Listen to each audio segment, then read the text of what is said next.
அனைவருக்கும் வணக்கம். நான் உங்கள் 5ஆம் தலைமுறை ஜோதிடர் ராம்குமார் ராஜேந்திரன். நம்ம இன்னைக்கு பார்க்க போகிற தலைப்பு சிம்ம ராசி அன்பர்களுக்கு 14/4/2026 கும்ப ராசி சதயம் நட்சத்திரம் மேஷ லக்னத்தில் பிறக்கக்கூடிய பராபவ வருட தமிழ் புத்தாண்டு பலன்களை பற்றி தான் இந்த காணொலியில் தெளிவாகவும் துல்லியமாகவும் பார்க்க போகிறோங்க. இந்த ஆண்டுகோள்கள் என்று சொல்லக்கூடிய சனி பகவான் மீன ராசியில் சஞ்சாரம் செய்கிறாரு. அதே நேரத்தில் இந்த ஜூன் மாதம் 2ஆம் தேதி கும்ப ராசி, அதாவது மிதுன ராசியில் இருக்கக்கூடிய குரு பகவான் கடக ராசிக்கு பயிற்சி அடைகிறாருங்க. இந்த ஆண்டு இறுதியில் சிம்ம ராசியில் இருக்கக்கூடிய கேது பகவான் கடக ராசிக்கும், கும்ப ராசியில் இருக்கக்கூடிய ராகு பகவான் மகர ராசிக்கும் பயிற்சி அடையக்கூடியதுங்க. இந்த ஆண்டுகோள்கள் சொல்லக்கூடிய அந்த கிரகங்களுடைய நிகழ்வுகள் இதுதான். ஸோ இந்த காலகட்டங்களில் இந்த சிம்ம ராசி அன்பர்களுக்கு தங்களுடைய வாழ்க்கையில் எந்த விதமான அற்புதங்கள் மற்றும் மேன்மைகளை இந்த பராபவ வருடம் கொடுக்க போகுது அப்படிங்கிறத இந்த காணொலியில் தெளிவாகவும் துல்லியமாகவும் பார்க்கலாங்க. நம்ம சேனலை ஃபஸ்ட் டைம் பார்க்கலாம், அந்த சப்ஸ்கிரைப் பண்ணிக்கோங்க, பெல் பட்டனை கிளிக் பண்ணி ஆல் அப்படிங்கிற ஆப்ஷன் கொடுத்துக்கோங்க. சிம்ம ராசி அன்பர்கள் சூரிய பகவானை அதிபதியாக கொண்டவர்கள். இந்த மாத துவக்கத்தில் பார்த்திங்கன்னா உங்களுடைய மேஷ ராசியில் இந்த சூரிய பகவான் உச்ச நிலையை பெறக்கூடிய இந்த காலகட்டங்கள். அதே நேரத்தில் எல்லாத்திற்கும் தைரியத்தையும் துணிச்சலையும் தன்னம்பிக்கையும் கொண்டவர்கள். மற்றவர்களுக்கு உதவி செய்யக்கூடிய மனப்பான்மை, அடுத்தவங்களுக்கு ஹெல்ப் பண்ணணும் அப்படின்னா கண்டிப்பாக முதல்ல நினைக்கக்கூடியவங்க. யாருடைய தயவையும் பெறாத ஒரு ராசிக்காரர் அப்படின்னாவே இந்த சிம்ம ராசிக்காரன். ஏன்னா எப்போவுமே யாருடைய தயவும் எதிர்பார்த்ததில்ல, யாருடைய உதவியே எனக்கு தேவைப்பட்டதே கிடையாது. ஏன்னா என்னுடைய சொந்த உழைப்பால், சொந்த முயற்சியால் தான் இன்றைக்கி நான் இந்த அளவுக்கு வளர்ந்து நிற்கிறேன்னா அதுக்கு என்னோடய திறமை தான் காரணம். யாருக்கு எந்த விதத்திலையும் நான் கெடுதல் பண்ணதில்லைங்க. அடுத்தவங்களுக்கு நிறைய உதவி தான் பண்ணியிருக்கேன், நல்லது தான் செஞ்சுருக்கேன்.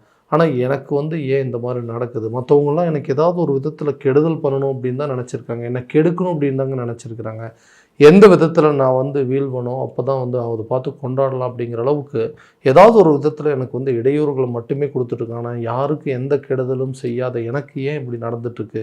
என்ன தான் சூழ்நிலைகள்? ஒருவேளை ஜென்ம கேதுவால் தான் இப்படி நடந்துட்டுருக்குதா, இல்லை ஏதாவது ஒரு விதத்தில் பாதிப்புகள் கொடுத்து எனக்குன்னு ஒரு நல்ல நேரமே வராதா அப்படிங்கிற அளவுக்கு யோசிக்கக்கூடிய நிலைகள் அப்படிங்கிறது வந்துருச்சு. அந்த நிலைகள் அப்படிங்கிறது மாறும். கூடிய சீக்கிரத்தில் உங்களுடைய வாழ்க்கை தரம் அப்படிங்கிறதே உயரக்கூடிய ஒரு தருணமாக இருக்க போகுது. வேலையில் இருக்கக்கூடிய நபர்களுக்கு நான் எந்த அளவுக்கு கஷ்டப்பட்டு இந்த வேலை பண்ணாலும் எனக்கு அந்த வேலையில் ஒரு பெரிய அளவில் ஒரு பெரிய முன்னேற்றம் அப்படிங்கிறது, இல்லை ஒரு ப்ரொமோஷன் அப்படிங்கிறது கிடைக்க மாட்டேங்குது, ஒரு சேலரி இன்க்ரிமெண்ட் அப்படிங்கிறது கிடைக்க மாட்டேங்குது. எந்த வேலையை ஒப்படைச்சாலும் பர்ஃபெக்டாக பண்ணுறாங்க, எல்லா வேலையும் இவர்கிட்ட ஒப்படைங்க அப்படின்னு சொல்கிறாங்க. அந்த வேலையை கொடுத்தா பர்ஃபெக்டாக செஞ்சு முடிக்கக்கூடிய நபரும் நான் தாங்க. ஆனால் இருந்தாலும் அந்த கஷ்டப்பட்டு செஞ்சுமே அதுக்குண்டான பலன் இல்லாததுனால எனக்கு இந்த இடத்துல வேலை செய்யவே பிடிக்கல, அந்த வேலையை விட்டுட்டு பேசாமல் சொந்தமாக ஒரு தொழில் ஆரம்பிச்சிடலாம் அப்படிங்கிற எண்ணங்கள் கூட அதிகமாக வந்துட்டுருக்கு. அந்த எண்ணங்கள் அப்படிங்கிறது மாறும். கண்டிப்பாக நீங்கள் வேலை செய்கிற இடத்துல உங்களுக்கு உண்டான சில பொறுப்புகள், பதவி உயர்வுகள் அப்படிங்கிறது கிடைக்கும். திறமைக்கேற்ற சில பலன்கள் அப்படிங்கிறது பெறக்கூடிய ஒரு காலகட்டமாக இருக்க போகுது. ரொம்ப வருஷமாக அந்த வேலையில் இருந்தாங்க, திடீர்னு அந்த வேலையை விட்டு வெளியே வரக்கூடிய அளவுக்கு சூழ்நிலைகள் இருந்து இன்றைக்கி வேலையவே இழந்துட்டு நிற்கிற மாதிரி ஒரு நிலை வந்துடுச்சு. அந்த நிலைகள் புதுசாக ஒரு வேலை வாய்ப்பு கிடைக்காதுன்னு எதிர்பார்க்குறவங்களுக்கு கூடிய விரைவில் புதிய வேலை வாய்ப்பு அப்படிங்கிறது உங்களை தேடி வருங்க. அந்த வேலையில் உங்களுக்கு எதிர்பார்த்த அளவுக்கு சம்பளம் அப்படிங்கிறதும் கிடைக்குங்க. ரொம்ப வருஷமாக ஒரு இடத்துலேருந்து இன்னொரு இடத்துக்கு மாறணும் அப்படிங்கிறது முயற்சி எடுத்துகிட்ருக்கேன். புதுசாக ஒரு வேலைக்கு போகணுங்க. ஏன்னா ரொம்ப நாளைக்கு முன்னாடி நல்லா ஒர்க் பண்ணிகிட்டு இருந்தாங்க, திடீர்னு அந்த வேலையை விட்டுட்டு வர மாதிரி ஒரு சில சூழ்நிலைகள் வந்துடுச்சு. திரும்ப ஒரு வேலைக்கு போகணும் அப்படின்னு முயற்சி பண்ணேன்னா கால சூழ்நிலைகள் எதுவுமே எனக்கு சப்போர்ட்டாக அமைய மாட்டேங்குது. எந்த ஒரு வாய்ப்பு அப்படிங்கிறது கிடைக்க மாட்டேங்குதுங்க. வேலைக்கு போகக்கூடிய சூழ்நிலையில் குடும்ப அமைப்பில் ஏதாவது ஒரு காரணங்களை சொல்லி, இல்லை குடும்ப பொறுப்புகள் உங்களுக்கு இருக்குது, நீங்கள் வீட்டில் தான் இருக்கணும்னு சொல்லி சில பெண்களை வேலைக்கு அனுப்ப முடியாத அளவுக்கு சூழ்நிலைகளில் நிறுத்தி வச்சுருப்பாங்க. அந்த நிலைகள் மாறும். கூடிய விரைவில் நீங்கள் புதுசாக ஒரு வேலைக்கு போகிறதுக்கான வாய்ப்புகள், உங்களுடைய பழைய நிலையை திரும்ப பெறுவதற்கான ஒரு சில யோகங்கள் அப்படிங்கிறது இருக்கும். முதல்ல நீங்கள் எப்படி ஒர்க் பண்ணிகிட்டு இருந்தீங்க, பெரிய அளவில் பொறுப்புகளோடு இருந்தீங்களோ அந்த பொறுப்புகள் அப்படிங்கிறது உங்களை திரும்ப கிடைப்பதற்கான வாய்ப்புகள். வெளியூர் மற்றும் வெளிநாடு சார்ந்த வேலை வாய்ப்புகள் அப்படிங்கிறது இந்த காலகட்டங்கள் இருக்குங்க. வெளிநாட்டில் இருக்கிறவங்க கூட தன்னுடைய சொந்த நாட்டிற்கு வேலை செய்வதற்கான வாய்ப்பு, இங்கே இருக்கிறவங்க வெளிநாடு போய் கொஞ்சம் வருஷம் ஒர்க் பண்ணி பெரிய அளவில் செட்டில் ஆவதற்கான ஒரு சில வாய்ப்புகள் அப்படிங்கிறது இந்த காலகட்டங்களில் நிச்சயமாக உருவாங்க. ஏன்னா எனக்கு ஒரு காலத்தில் என்னை பார்த்தா எல்லாமே பயப்படுவாங்க, சரி இவர் தான் இந்த வேலைக்கு பொருத்தமான ஆள், இவர் தான் எல்லாமே பர்ஃபெக்டான ஆளுன்னு சொல்லி எனக்குன்னு நிறைய பொறுப்புகள் இருந்தது. திடீர்னு என்ன காரணமே தெரியல, சில பல சூழ்நிலைகள் அதாவது உள்ளே இருக்கிறவங்களால் நடந்த சில அவங்களுடைய விபரீதங்களால் இன்றைக்கி நான் அந்த வேலையை விட்டு வெளியே வர்றதுக்கான சூழ்நிலைகள்லாம் வந்துருச்சு. கரெக்டான விதத்தில் திரும்ப எனக்கு வேலை அமையுமா? ஏன்னா நான் இருந்தது அவ்வளோ பெரிய ரெஸ்பான்சிபிள் ஜாப்புங்க. அந்த இடத்துலேருந்து இன்றைக்கி வந்துட்டேன். மறுபடியும் எனக்கு கிடைக்கக்கூடியது அதை விட கம்மியாகவே இருக்குது. ரொம்ப சின்ன வேலைக்கு போய் ஜாயின் பண்ணுற மாதிரி, நான் இருந்த வேலைக்கும் இன்றைக்கி நான் பார்க்க போகிற வேலைக்கும் சம்மந்தமே இல்லாமல் இருக்குது. அந்த அளவுக்கு என்னோடய சூழ்நிலைகள் மாறிடுச்சு. இப்போது என்னுடைய பழைய நிலை திரும்ப பெறவே முடியாதுன்னு எதிர்பார்க்குறவங்களுக்கு கண்டிப்பாக கூடிய சீக்கிரத்தில் உங்களுடைய அதே பொறுப்புகள், அதே ரெஸ்பான்சிபிலிட்டிஸ் அப்படிங்கிறத, அதே சம்பளமும் அதே இடத்துல உங்களுக்கு வேலை கிடைப்பதற்கான சூழல் அப்படிங்கிறது கண்டிப்பாக உங்களுக்கு சாத்தியமாக இருக்க போதுங்க. தொழில் செய்து கொண்டு இருக்கக்கூடிய நபர்களுக்கு தொழில் ரீதியாக நிறைய கஷ்டங்கள் அப்படிங்கிறது அனுபவிச்சிருச்சுன்னா, நானாக ஒரு தொழில் ஒன்று பண்ணங்க, அதுவும் சரியான விதத்தில் அமையல, இல்லை எங்களுடைய ஃபேமிலி பிஸ்னஸுங்க, பழைய தொழில், இதையவே மறுபடியும் திரும்ப நான் கைக்கு எடுக்கலாம் அப்படின்னு நினச்சா கூட அதை என்னால் சரியாக பண்ண முடியல, அனுபவம் இல்லைன்னு சொல்கிறாங்க, அதுக்குண்டான யோக காலகட்டங்கள் இல்லை அப்படின்னு சொல்கிறாங்க. அந்த யோகங்கள் பெறக்கூடிய ஒரு தருணமாக இருக்க போதுங்க. கண்டிப்பாக அந்த பிஸ்னஸை எடுத்து நடத்தி அதில் ஒரு நல்ல ப்ராஃபிட்டை காட்டக்கூடிய அளவுக்கு சில வாய்ப்புகள் இருக்கும். அந்த முயற்சிகள் எல்லாமே தோல்வி அடைஞ்சிட்டு இருந்ததுன்னா அந்த தோல்விகள் வெற்றி அடையக்கூடிய காலகட்டங்கள். கண்டிப்பாக நீங்கள் சொந்தமாக ஒரு பிஸ்னஸ் பண்ணுவீங்க, இல்லைனா அதே பழைய பிஸ்னஸை மறுபடியும் நீங்களே டேக் ஓவர் பண்ணி பண்ணுற அளவுக்கு வாய்ப்புகள் இருக்கும். அந்த தொழிலில் நிறைய பிரான்ச்சஸ் ஓப்பன் பண்ணுவீங்க, நிறைய இடத்துல விரிவுபடுத்துவதற்கான சில வாய்ப்புகள் அப்படிங்கிறது இருக்கும். உங்கள் தொழிலில் நீங்கள் தான் கிங் அப்படிங்கிறத ப்ரூவ் பண்ணக்கூடிய ஒரு காலகட்டமாக இருக்க போது தொழிலை கண்டிப்பாக நல்ல லெவலில் நீங்கள் நடத்தி மற்றவங்க மத்தியில் உங்களுக்குன்னு ஒரு அந்தஸ்தை உருவாக்கக்கூடிய ஒரு தருணமாக இருக்க போதுங்க. நீண்ட நாட்களாக திருமணம் ஆகாத நபர்களுக்கு திருமணம் சார்ந்த யோகங்கள் அப்படிங்கிறது இருக்குங்க. ஏன்னா நான் இந்த மாதிரி ஒரு லைஃப் அமையணும் அப்படின்னு ஆசைப்பட்டாங்க, அதுவுமே எனக்கு சரியான விதத்தில் அமையல, அதுவும் இழுபறியாகவே இருக்குது. லவ் பண்ணிகிட்டு இருக்க காலகட்டங்கள் அது மேரேஜ் வரைக்கும் போகுமாங்கிற சந்தேகம் வந்துருச்சு. வீட்டில் நிறைய அலைன்ஸ் பார்க்குறாங்க, அதுவுமே சரியான விதத்தில் அமையலைங்க. வராங்க, எல்லாமே ஓகேன்னு சொல்கிறாங்க, பார்க்குறாங்க, ஏதாவது ஒரு சூழ்நிலையில் இது இல்லைங்க, இது சரிப்படாது, இது செட் ஆகாது, நாங்கள் இதோட பெட்டராக பார்க்கணுன்னு சொல்லி அப்படியே அவாய்ட் பண்ணிட்டு போயிறாங்க. ஸோ திருமணம் நடக்குமா அப்படிங்கிற இயக்கங்கள் அளவுக்கு வந்துருச்சுங்க. ஸோ இந்த நிலைகள் மாறும். கூடிய விரைவில் உங்களுக்கு திருமணம் அப்படிங்கிற ஒரு பந்தங்கள் ஏற்படுங்க. திருமணமாகாத நபர்களுக்கு திருமணம் ஆகக்கூடிய அளவுக்கு யோக காலகட்டங்கள் அப்படின்னே சொல்லலாங்க. இந்த கல்யாணம் ஆன நபர்கள் திருமணம் ஆயிடுச்சுங்க, ரொம்ப வருஷமாக திருமணமாகி எங்களுக்குன்னு ஒரு குழந்தை பாக்கியம் அப்படிங்கிறது இல்லாமல் இருக்குது. அந்த குழந்தை பாக்கியம் அப்படிங்கிறது எப்போ தான் உருவாகுங்க, எங்களுக்கு மற்றவங்க மத்தியில் எங்களுக்குன்னு ஒரு அங்கீகாரம் எப்போ தான் கிடைக்கும் அப்படின்னு சொல்லி இதனால் நிறைய ட்ரீட்மெண்ட் பண்ணியாச்சு, நிறைய ஹாஸ்பிட்டல் பார்த்தாச்சுங்க, நிறைய கோயிலுக்கு போய்ட்டு வந்துட்டோம், எந்த ஒரு பலனுமே இல்லைன்னு சொல்கிறவங்களுக்கு கூட இந்த வரக்கூடிய காலகட்டங்களில் கண்டிப்பாக குழந்தை இல்லாத தம்பதியினருக்கு குழந்தை பாக்கியம் அப்படிங்கிறது ஏற்படுங்க. ஒரு குழந்தை ஆல்ரெடி இருக்குங்க, எங்களுக்குன்னு அடிஷ்னலாக ரெண்டாவது ஒரு குழந்தை இருந்தால் நல்லா இருக்குமே எதிர்பார்க்குறவங்களுக்கு ரெண்டாவது குழந்தைக்கு உண்டான வாய்ப்புகள் அப்படிங்கிறது இந்த காலகட்டங்களில் வரும்.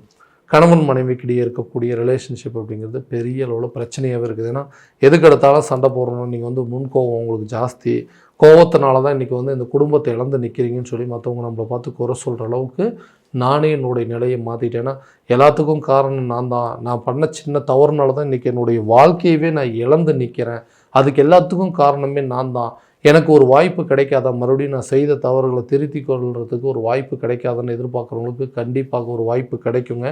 பிரிந்த தம்பதியினர் ஒன்று சேர்வதற்கான யோகம், பிரிந்த கணவன் மனைவி ஒன்று சேர்வதற்கான வாய்ப்புகள், பிரிந்த காதலர்கள் ஒன்றிணைவதற்கான யோகங்கள் கூட இந்த காலகட்டங்களில் நல்லபடியாக நடக்கும். தன்னை வேண்டான்னு சொல்லி விட்டுட்டு போனவங்க, தன்னை வேண்டான்னு விலகி போனவங்க கூட உங்களுக்கு தேடி வரக்கூடிய ஒரு தருணமாக இருக்க போதுங்க. ரொம்ப நாளுக்கு முன்னாடி இந்த லைஃபே வேண்டான்னு சொல்லிட்டு ஒரு ரிலேஷன்ஷிப் மறுபடியும் புதுசாக ஒன்று ஸ்டார்ட் ஆச்சுங்க, அதுவுமே இன்றைக்கி நிலைக்காத மாதிரி என்னை விட்டு போயிடுச்சு, நான் எந்த தப்புமே செய்யலை, நான் செய்யாத தவறுக்கு இன்றைக்கி நான் தண்டனை அனுபவிச்சுட்ருக்கேன், அந்த மாதிரி ஒரு சூழ்நிலையில் இருக்கும்போது மறுபடியும் அந்த வாழ்க்கை வாய்ப்புகள் நம்மளை தேடி வராதான்னு எதிர்பார்க்குறவங்களுக்கு கண்டிப்பாக வேண்டான்னு சொல்லி விலகி போனவங்க உங்களை தேடி வரக்கூடிய தருணமாக இருக்க போது. ஸோ அந்த விட்டுட்டு போன ரிலேஷன்ஷிப்பை மீண்டும் கண்டினியூ செய்யறதுக்கான சில யோகங்கள் அப்படிங்கிறது இருக்க போதுங்க.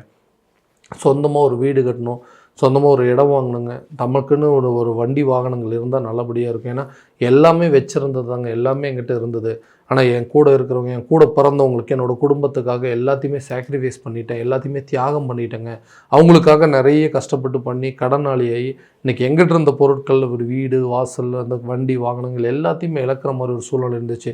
மறுபடியும் அதை மீட்டெடுக்கணும், மறுபடியும் பழைய நிலைக்கு வரணும்னு சொல்லி போராடிட்டு இருக்கிறேன். இந்த போராட்டங்கள் வெற்றி அடையுங்க. கண்டிப்பாக உங்களுக்குன்னு சொந்த வீடு, சொந்தமாக ஒரு இடம் வாங்குவீங்க, வண்டி வாகனங்கள் சார்ந்த யோகங்கள், வீட்டுக்கு தேவையான பொருட்களை வாங்கி மறுபடியும் உங்களுடைய பழைய நிலைக்கு நீங்கள் வரக்கூடிய அளவுக்கு வாய்ப்புகள் அப்படிங்கிறது இருக்கும். இழந்த செல்வாக்கை மீட்டெடுப்பதற்கான ஒரு தருணம் அப்படின்னே சொல்லலாங்க.